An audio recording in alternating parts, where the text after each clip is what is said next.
মুআজ্জাজ হাজিরিনে কেরাম, ও দুনিয়ার মুসলমান, ও যুবক ভাইয়েরা, ওই মাহরুম শয়তান থেকে বাঁচতে হইলে আমাদের একটু মেহনতের দরকার আছে না নাই? একটু জিকির করি লা ইলাহা ইল্লাল্লাহ,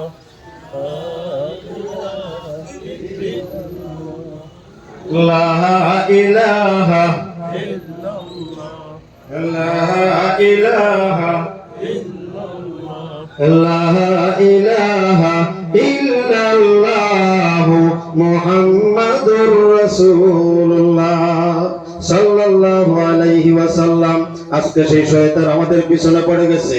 শয়তান আমারে ধোঁকা দেয়, দিলে বলে মক্কা গিয়া হজ কর, দিলে বলে মক্কা গিয়া হজ কর, শয়তান বলে সুন্দর নারী বিয়া কর, দিলে বলে ফজরের নামাজ পড়, শয়তান বলে গরম খেতা শরম কর। কথা ঠিক না ঠিক? মুয়াজ্জিন আযান দিছে হাইয়া আলাস সালাহ, নামাজে আসো, হাইয়া আলাল ফালাহ। যেই জায়গায় আসলে তোমার লাভ হবে, মুয়াজ্জিন কয় লাভ হইব এই জায়গাটা আও।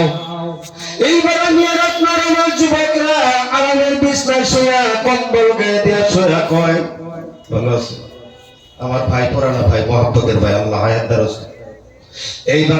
এইবার কি বলছিলাম, কি কথা রাখলাম না, কোন কথা ছিলাম কই? মুয়াজ্জিন ডাক দে মসজিদে আইবার লাগে হাইয়া আলাস সালাহ হাইয়া আলাল ফালাহ।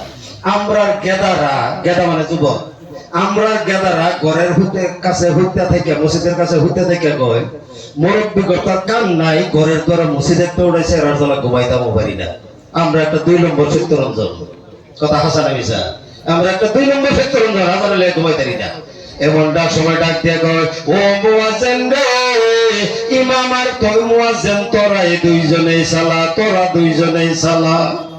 মুয়াজ্জিন ডাকে হাইয়া আলাস সালাহ হাইয়া আলাল ফালাহ। আর যুবকরা ঘরে শুয়ে শুয়ে কয় মুয়াজ্জিন আর ইমাম রে, তোরা দুইজনেই সালা, তোরা দুইজনেই সালা। ঠিক কইলাম না মিশা কইলাম? যারার বাড়ি গুলো মসজিদ তারা বুঝে, আনফেরা বুঝতে যায়। সম্মানিত বন্ধুগণ, এই জন্য লক্ষ্য করুন, আল্লাহর ঘর মসজিদের প্রতি মাইল হন, নবীর সুন্নতের প্রতি মাইল হয়ে যান। নবীর আল্লাহর ঘর মসজিদে নামাজ পড়ুন। এইবার আমরা বহুতে জানি যে এটা মন লয় এইটা করি, নামাজ না পড়লে আর কাম হইতো না। হ্যাঁ ঠিক, নামাজ না পড়লে কাম হইতো না, কিন্তু এইটাও আল্লাহর 30 পারা কোরআনের মধ্যে বুকে হাত দিয়ে বলে যায়, আল্লাহর 30 পারা কোরআনের মধ্যে কোন জায়গায় নাই আকিমুস সালাত ফাতাখালাল জান্নাহ, তুমি নামাজ পড়ো তাহলে বেহেশতি, কোন জায়গায় কয় না। তখন আপনি কবেন যে হুজুর কি নামাজ লাগতো না? তা আমরা ছোটবেলা কলের গান বাস্তব মনে আছে না? আমরা মুরব্বী বাবারা জানে, চেংরা যুবকরা জানে না, আমি জানি কিছু। কলের গান, কলের গাহানের কাছে গিয়ে বইতাম সব সেরাই, বইয়া কইতো এটা আসল, হেটা কয় তুই 7 জানোস, বলে এইটা আসল, হ্যাঁ কয় তুই 7 জানোস, বলে এই যে এইটা আসল। কথা বুঝছেন না? ও হন্ত ডাঙ্গরে বুঝা দেখি ব্যক্তি আসল। কথাটা হাসা না মিশা? সম্মানিত বন্ধুগণ, নামাজ একটা পার্টস, রোজা একটা পার্টস, জান্নাতে যাওয়ার একটা পার্টস, যাকাত একটা পার্টস। এমন ভাবে সমস্ত পার্টস গুলোর যোগ করে দেয়া হলো ইসলামের একটা ধর্মের নাম। সমস্ত পালন করার পরে নামাজ পড়তে হবে, আকিমুস সালাত ওয়া আতুজ যাকাত ওয়ারকাউ মা'আর রাকিঈন। নামাজ পড়ো, রুকু করো রুকু করনেওয়ালাদের সাথে। আকিমুস সালাত ওয়া আতুজ যাকাত। ও মর্দে মুজাহিদ, মুরব্বি বাবারা, বুকে হাত দিয়ে বিশাল মাহফিলকে সাক্ষী রেখে বলে যায়, আল্লাহর কোরআন শরীফের মাধ্যমে 82 বার বলছে নামাজ পড়ো, আর 84 বার বলছে যাকাত দাও। আমরা নামাজ পড়ি কিন্তু যাকাত দেই না। কথা কয় না, ঠিক না ঠিক? নামাজ পড়তেছি আমি পড়তানি, আমি দেওয়ানি, আমি মাতবর, আমি হাজি, আমি গাজী, আমি মৌলানা, আমি বহুত বড় চাকরি করি, কিন্তু আমি 5 ওয়াক্ত নামাজ পড়ি। আমার জেনারেল ভাইয়া বর্তমানে নামাজ বেশি পড়ে কিনা, তাহাজ্জুদ নামাজ পর্যন্ত পড়ে, কিন্তু লক্ষ্য করে দেখলে দেখা যায় যাকাত নাই।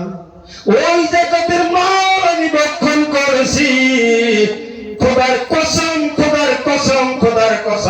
বলি গো, ওই জাকাতের মাল আমি যখন খাইলাম, এই জাকাতের মাল খাওয়ার অধিকার ছিল আমার গ্রামের গরিব মিসকিন দুঃখিয়া ভিখারি, ওদেরকে না দিয়া আমি খাইলাম। আমি খাইয়া নামাজে আগের কাতারে দাঁড়াইয়া গিয়া বলি আল্লাহু আকবার। অন্ধকার রাত্রে তাসবিহ হাতে নিয়া টুক টুক টুক টুক টুক টুক করে মসজিদে যাই। ওই নামাজ আমার কাছে আসবে না। ও মর্তে মুজাহিদ মুরব্বি বাবারা, আল্লাহ রাব্বুল আলামিন কোরআনে ঘোষণা দিয়েছেন, বিসমিল্লাহির রহমানির রহিম, কু আনফুসাকুম ওয়া আহলিকুম নারা, তোমরা জাহান্নামের আগুন থেকে বাঁচাও, তোমার আহলে আওলাদ পরিবার বনকে বাঁচাও, তোমার দেশবাসীকে বাঁচাও। এবার আমার সন্তান ঘুমায়, আমার মেয়ে ঘুমায়, আমার বিবি ঘুমায়, আমি অন্ধকার রাতে চোখে দেখি না, কানে শুনি না, হাতে তসবিহ নিছি, হাতে লাঠি নিছি, টুক টুক টুক টুক করে মসজিদের দিকে রওনা হয়েছি। দিলে বলে ফজরেরই নামাজ পড়, শয়তান বলে গরম খেতা শরম কর। যেই কলিজার টুকরো সন্তানকে শরীরের গাম পানি করে নিজে খাওয়াইলাম, পড়াইলাম, নিজে খাইলাম না, নিজে পড়লাম না, আজকে সেই সন্তান জাহান্নামের খড়ি হয়, আর আমি বাবা হয়ে ছুটছি জাহান্নাম থেকে বাঁচার জন্য। খোদার কসম দিয়ে বলি গো, ওই নামাজ আল্লাহর দরবারে বিন্দু মাত্রা কবুল হবে না। নামাজ পড়তে হবে, নামাজ আমাদের দরকার, কলিমা নামাজ।